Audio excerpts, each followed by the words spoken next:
Happy Friday, folks. Good morning. Welcome back to The Final Cut, your daily post in horror.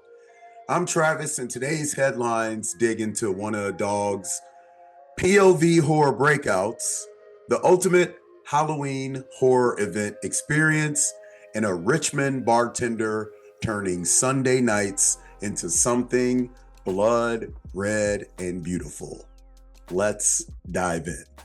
All right, first up, a dog-centric horror film might be the most emotionally destructive thing you'll see this year. And Shudder just gave it a release date. Good Boy, the feature debut of Ben Leonberg, is set to hit theaters this October.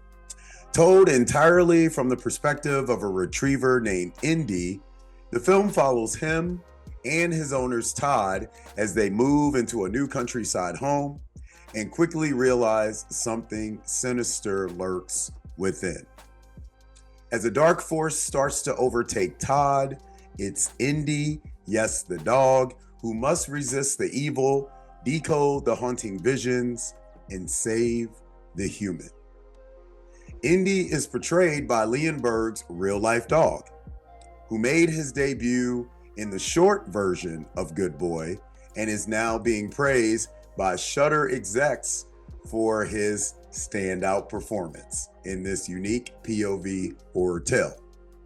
With a supporting cast that includes Larry Fessenden and Ariel Friedman, Good Boy might be the Marley and Me of horror fans.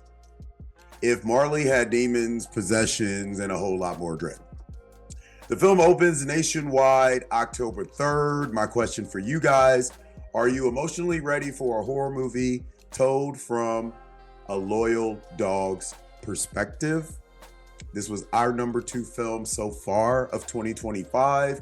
Let us know what you think in the comments below. All right, next up, Fallout, Terrifier, Jason, and more.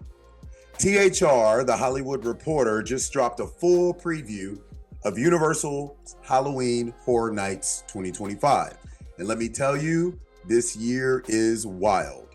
For Orlando and Hollywood, this year's houses include full-scale experiences based on Fallout, Five Nights at Freddy's, Terrifier, and even a new WWE horror crossover called The Wyatt Six. Big shout out to Bray Wyatt, rest in peace.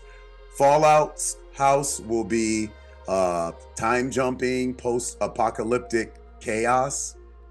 Terrifier brings a symphony of blood with high-pressure water blasts, sound familiar from yesterday, and smells so disgusting they have to warn guests in advance. Jason's universe reimagines Friday the 13th as a social media nightmare where content creators break into Camp Crystal Lake. And Five Nights at Freddy's, they brought in Jim Henson's Creature Shop to build animatronics more terrifying than anything you've seen on the screen. I'm telling you, that's going to be the scariest part. Also returning, a revamped Poltergeist house and a Blumhouse 15-year Terror Trom anniversary. This year's Horror Nights isn't just a lineup, it's sensory overload. My question for you guys is, which 2025 Horror Nights house do you think will be the scariest? And would you dare go through Terrifier with full blood drench? I think the Five Nights at Freddy's, because it'll be like they get to use the robots and stuff. I think that'll end up being like the one. So let me know what you guys think in the comments ahead. And finally, let's shine a light on a grassroots horror hero. Every Sunday night at McCormick's Irish Pub in Richmond, Virginia, bartender Joseph Lowe screens horror movies from his massive DVD collection. What started as a quirky idea in the early 2000s has grown into a cult event. There's popcorn, themed lineups, and regulars who will swear they weren't horror fans until Lowe converted them. It's less about jump scares and more about bringing people together through the weird, bloody joy of horror. He curates quadruple features, schedules some of the most outrageous movie hits right before last call. And when he can't make it, he still leaves behind the movies and a viewing order. It's horror movie community building at its finest, no TikTok clout needed. My question for you guys is, what's your ideal horror night vibe? Solitude and silence, or popcorn and strangers in a bar cheering for gore?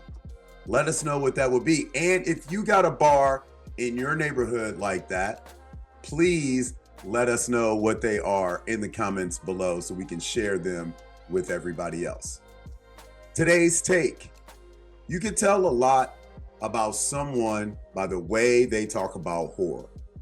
Whether it's a dog's point of view, haunted theme parks, or a corner pub with Ring You on repeat, this genre thrives on perspectives. Big shout out to the Hot Point Bar. They used to show Ring You all the time.